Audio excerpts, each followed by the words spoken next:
that these are from Rwanda, or the M23 are not Rwandans, please. These are Congolese, and one time he accepts it, then another time he says no, part of it is yes, and then the other part is from Rwanda, and these are the. He keeps on going. And how do we, leaders of our own countries, accept this to go on forever and just accept that we shall be manipulated by Tshisekedi or whoever is supporting him?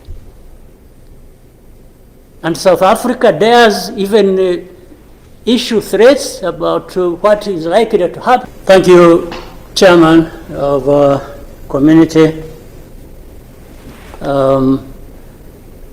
I want to associate myself with what has been said, especially what our sister President Samia Suluhu has just mentioned. But before that, let me raise a couple of questions maybe to guide us. I don't know if that is possible. One, is there anybody among us who did not see this coming? I for one, I saw it coming, to be where we are now. I saw it coming because I did not see who was taking charge of the process, who was listening, who was trying to provide any kind of guidance as to what we should be doing from one thing or one day to another. And by this I want to also ask, as the East African community, what did we want from the beginning? Or what did we do about that? What are we doing now? And what do we want to do for where we want to go? Because exactly like President Samia has mentioned, if it is talking about problems and defining them, and I think we have been very eloquent. We have talked about all kinds of things. But when do we match what we are saying and what we are doing so that we get to what we want? When do we come to that? I haven't seen it. President, I asked last time in our meeting, the last summit, where is East African community, or does it exist? And exist for what? By the way, even now the person or the country we are talking about is not represented as we are discussing. And it is supposed to be, the country is supposed to be part of East Africa, but nowhere to be represented. So I'm not sure what bearing what we are discussing has on what happens in the process of finding a solution in this country. I'll move on.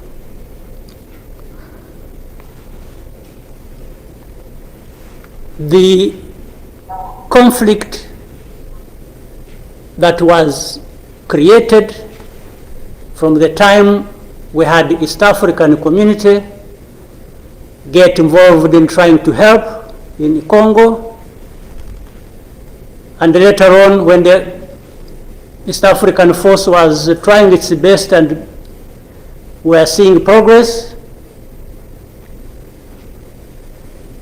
Tshisekedi decided they are not doing what he wanted and went to SADC. SADC agreed they would come and do what he wanted, and sent everybody else packing. And that we complied and kept quiet. What really did we expect to come out of this? Now, worse still, I think even in East Africa itself, ourselves, maybe we have different understanding of what the problem is, and we have never come together to agree or even disagree and find a way to come together finally to do what we ought to do to deal with this problem. Or we simply decided, each country, to move on its own with a different agenda arising out of involvement or whatever in Congo, and that was enough. If your interests were catered for by Tshisekedi, that was fine. Even if the others' interests or concerns were not taken care of. You can imagine, therefore, what chaos comes out of that kind of situation. We are on one hand assuming or pretending we are coming together over an issue and trying to find a solution, while at the same time each country is pulling in its own direction, different from the others. This is the fact of the matter. Now, but even if we were doing everything right, all of us, nothing is going to come out of it until those mainly concerned are also part of it and participating and contributing to the success of the process through which they are getting the support. But if the parties decide or accept to be manipulated, because, and by the way, that's exactly what happened, and I think in Congo, there are experts for doing that. They would go to one party and promise them something, and then they would decide to keep quiet about what is obviously going to result into problems like we are seeing now. Or, like he did, he didn't want East African community because they were not doing things the way he wanted, even if it was not right.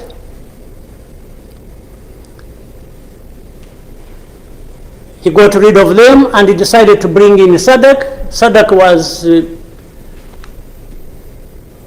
without any question, coming to assist Tshisekedi to fight alongside FDLR, these murderers of our people here in this country, to fight against mercenaries, and to have Burundi on ethnic political basis decide to support Tshisekedi in whatever endeavor, including exactly doing what those murderers did to our people and what they are doing in Eastern Congo. They have displaced people, they have killed people, they have persecuted them on a daily basis for who they are.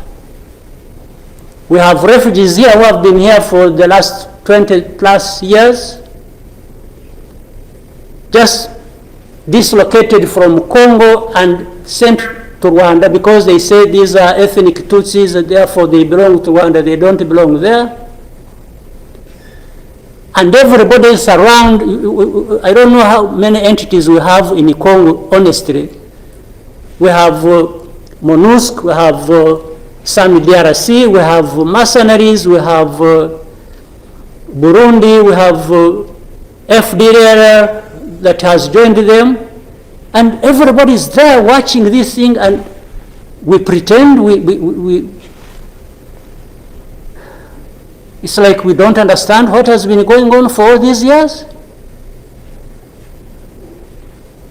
And then when things like this of last week erupted, we behave like we are surprised or we are concerned about humanitarian crisis, about this and that. Isn't persecuting and killing people and displacing them part of that humanitarian concern? So as East Africans, we sit here and then do what about it? For the last 2 days, on Monday and today this morning, I spoke with the President of South Africa, who sought me out to speak with me on this matter because of their involvement in Eastern Congo. And he's also there pretending to be playing a peacemaker role. And he has a force that has been fighting alongside FDLR and has been fighting the M23 on the instructions of Tshisekedi, because these are people who are not supposed to be in Congo, that these are from Rwanda, or the M23 are not Rwandans, please. These are Congolese, and one time he accepts it, then another time he says no, part of it is yes, and then the other part is from Rwanda, and these are he keeps on going. And how do we, leaders of our own countries, accept this to go on forever and just accept that we shall be manipulated by Tshisekedi or whoever is supporting him?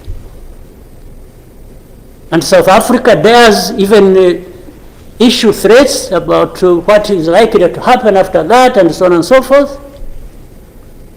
Of course, we will see what threats they are talking about. Maybe they should have done that exactly for which they have been issuing threats. They should have done it to clean up the mess in Eastern Congo, or to fight back those who have been trying to clean up the mess. So then you have the whole international community just confused. They talked about Rwanda, they talked about the Nairobi process. Honestly, even here, maybe you will help me understand what all this means. The processes became an end in themselves. And the people leading these processes became more important than the results of the processes. The Nairobi process became a whole process. Then the Rwanda process, it's like you can't say anything that will displease President Lorenzo. Definitely, this does not help deal with such a serious matters as we are faced with today. That in the end, just because they can't be addressed, we have such a situation that, like we have now. And if anybody, and above all, I don't understand how Tshisekedi keeps thinking that he will resolve the problems to do with rights of people militarily. Kill them, shoot them, bring in forces that are ready to help like especially Burundi, well, I don't know whether that has been helpful for the last few days or weeks. They have been doing that. So I want us to, Chairman, Your Excellencies, I want us, whatever we are saying and whatever we intend to do, we capture the context rightly and then proceed based on that, and maybe we can get somewhere. But otherwise, if we keep saying good things, saying that, and to each other being nice, and then each one fulfilling their own interests other than others' interests, the common interests we have as East Africans, then I don't see how we are going to contribute effectively to finding a solution. But really, to have even had East African community expelled from Eastern Congo and everybody complied and then there was quiet, it's as if it was normal or that is okay. Everything dictated by the country or the person you are trying to help. I didn't understand that. And that's where we are now. That's how we are here where we are. So let me maybe for now stop here. I would really want to hear advice of others, but I think it's not just a plaything. It's not, it's a serious matter, evidently, because it consumes people's lives. And the other day, 2-3 days ago, we lost people. There was a lot of shelling from Eastern Congo, from Goma, and killed a dozen people and injured hundreds. We will definitely take care of that. There's no question about it. Thank you, Mr. Chairman.